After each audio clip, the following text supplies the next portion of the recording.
తాకట్లో ఉన్న మీ బంగారాన్ని విడిపించి ఆ రోజు ఆన్లైన్ రేటుకి కొంటాం. Sharma gold company. నమస్తే, వెల్కమ్ టు సుమన్ టీవీ. నేను గిరిజ. ఇప్పటి వరకు దుర్భర పరిస్థితుల్ని చూసుండవచ్చు. మరి ద్వాదశ రాశులకి మకర సంక్రమణం తర్వాత ఏ విధంగా ఉండబోతోంది? పరిస్థితుల్లో ఏమైనా మార్పులు చేర్పులు రాబోతున్నాయా? ఒకవేళ మార్పులు చేర్పులు జరిగినప్పుడు ఏమైనా సమస్యలు ఉన్నప్పుడు మంచి పరిహారాలు కూడా తెలియాలి కదా.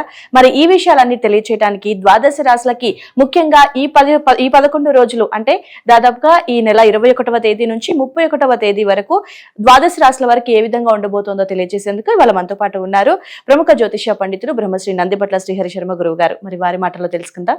గురువుగారు నమస్కారం.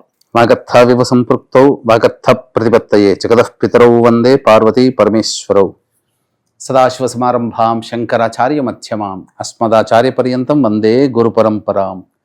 ఆదిత్యాయ చ సోమాయ మంగళాయ బుధాయ చ గురుశుక్ర శనిభ్యశ్చ రాహవే కేతవే నమః. శృంగేరి జగద్గురు పీఠాధిపతులకి కంచి పీఠాధిపతులకి నమస్కారములు తెలియజేసుకుంటూ కార్యక్రమాన్ని ప్రారంభిద్దాం. గురుగారు, ఈ నెల 21వ తేదీ నుండి 31వ తేదీ వరకు కుంభరాశి వారికి రాశిపరంగా ఏ విధంగా ఉండబోతుంది గురువుగారు తెలియజేస్తారా? కుంభరాశి వారికి ఈ నెల 21వ తారీఖు నుంచి 31 జనవరి వరకు ఏ విధంగా ఉండబోతుందో తెలుసుకునే ముందు గ్రహ సంచారం తెలుసుకుందాం. రాశిలోని శుక్రుడు, శని, 12వ ఇంట రవి, అలాగే 11వ ఇంట బుధుడు, 2వ ఇంట రాహువు, 8వ ఇంట కేతువు, 4వ ఇంట గురువు మరియు 6వ ఇంట కుజుడు. ఈ గురువు కుజుడు ఇద్దరు కూడాను వక్రీకరించి స్థితి పొంది ఉండడం. ప్రధానంగా గమనించుకున్నట్లయితే ఈ సంబంధించినటువంటి కుంభరాశి వారికి శుభ అశుభ మిశ్రమాలు గోచరమవుతున్నాయి. ఎందుకనంటే మంచి చెడు రెండు కూడాను సమానంగా ఉండబోతున్నాయి. కాబట్టి ఇక్కడ గ్రహాలు ఏ విధమైనటువంటి ఫలితాలు ఇవ్వబోతున్నాయి? కుంభరాశి వారికి గురువు వక్రీకరించినటువంటి కారణ ప్రభావం చేత 3వ రాశి ఫలితాలు కూడా ఇవ్వబోతున్నాడు. కాబట్టి అసిడిటీ, ఇండైజెషన్ ప్రాబ్లమ్స్తో కొంత అనారోగ్య సమస్యలు కానీ, లేకపోతే సంఘంలో పేరు ప్రతిష్టలు పొందినటువంటి వ్యక్తుల యొక్క పరిచయం కానీ, తద్వారా మంచి జరగడం అనేటువంటిది జరుగుతుంది. ఆరోగ్యం పట్ల శ్రద్ధ వహించాల్సినటువంటి పరిస్థితి.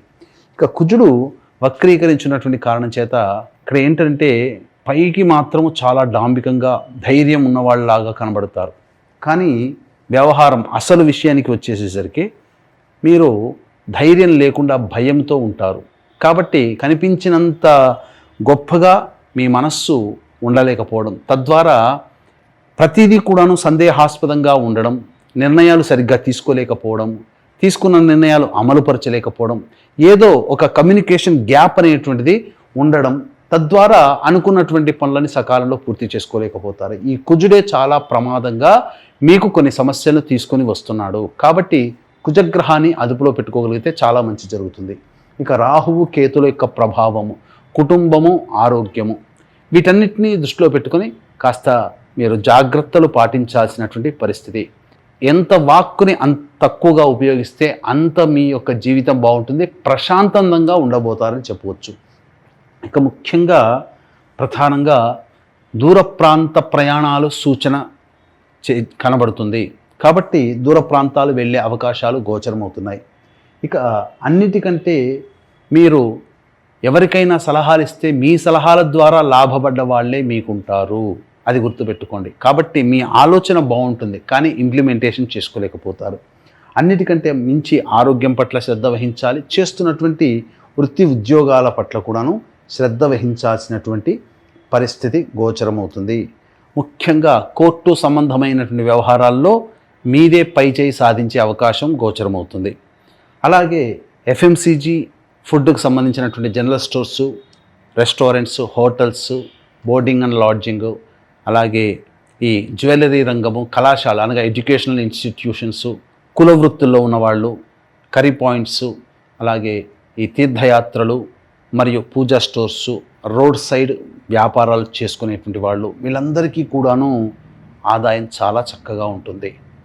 అయితే లాయర్ రంగంలో, రైతులు మరియు రియల్ ఎస్టేట్ రంగంలో ఉన్నటువంటి వారికి ఈ యొక్క 31వ తారీఖు వరకు కాలము కలిసి రాదు, ఇది గుర్తుపెట్టుకోండి. ఇక గమనించుకున్నట్లయితే చర్మము, తోలు సంబంధమైనటువంటి వ్యాపారము నడిపేటువంటి వాళ్ళు, ప్లాస్టిక్, స్టీల్, ఇనుము రంగాల్లో ఉన్నటువంటి వారు, కింది స్థాయి ఉద్యోగస్తులు, క్లాస్ 4th ఎంప్లాయీస్, వీళ్ళందరూ కూడాను సాధారణమైనటువంటి ఫలితాలు పొందుతారు. కాబట్టి ఈ రంగంలో ఉన్నటువంటి వాళ్ళు ఎక్కువగా పెట్టుబడులు పెట్టకపోవడమే చాలా మంచిదనేటువంటి విషయాన్ని గమనించుకోవాలి. అయితే స్పెక్యులేషన్ రంగంలో ఉన్నటువంటి వాళ్ళకి మాత్రం ఏదైనా స్టాక్స్ మీద కనుక ఇన్వెస్ట్ చేస్తే మంచి లాభాలు ఈ యొక్క కుంభరాశిలో జన్మించినటువంటి వారు పొందుతారని చెప్పవచ్చు.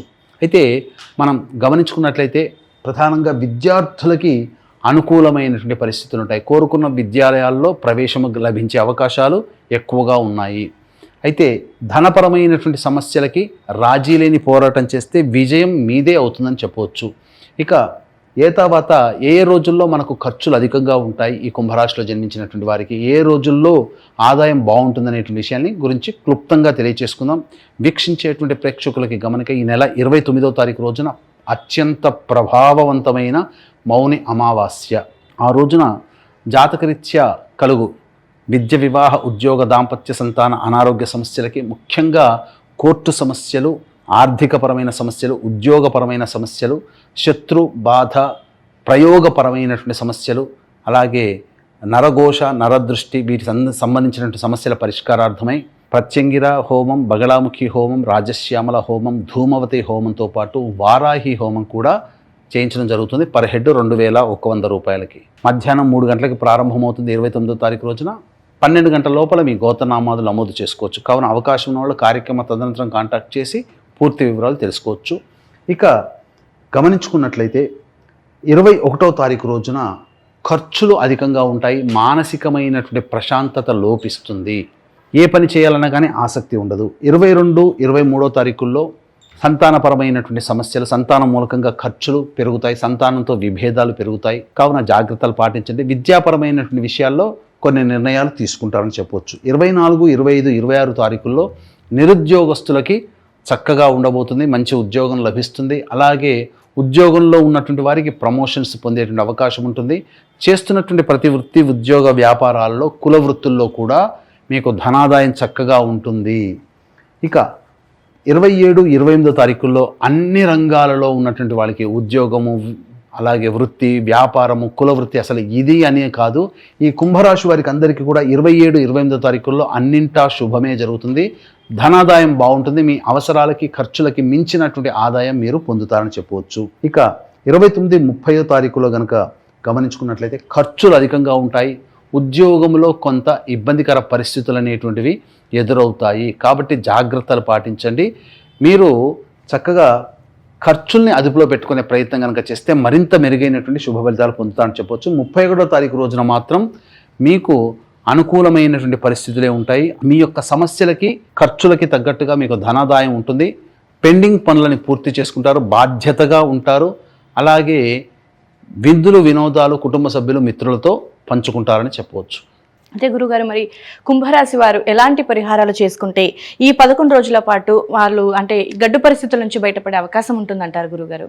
ఈ కుంభరాశిలో జన్మించినటువంటి వారు ప్రధానంగా సర్వదేవకృత లక్ష్మీ స్తోత్రం అని ఒకటి ఉంటుంది. ఆ స్తోత్ర పారాయణము, అలాగే కాలభైరవాష్టక పారాయణం రోజుకి 3 సార్లు పఠించడం ద్వారా మంచి శుభ ఫలితాలను పొందుతారు. ఇప్పుడు చెప్పినటువంటి సమస్యల కంటే ఇంకా విభిన్నంగా మీ యొక్క జీవితం ఉందంటే జాతకంలో నడుస్తున్నటువంటి గ్రహ దశాంతర దశల యొక్క ప్రభావాలు. కావున దగ్గరలోని మంచి ఉపాసనా పరులైనటువంటి జ్యోతిష్యులని సంప్రదించి వారి సలహాలు, సూచనలు కనుక పాటించినట్లయితే మరింత మెరుగైనటువంటి ఫలితాలు పొందుతారని చెప్పవచ్చు. ఓకే గురుగారు, రాశిపరంగా అలాగే పరిహారాల గురించి కూడా వ్యూవర్స్ కోసం చాలా చక్కగా తెలియజేశారు గురుగారు. ధన్యవాదాలు. సర్వం శ్రీ ఉమామహేశ్వర పరబ్రహ్మార్పణమస్తు.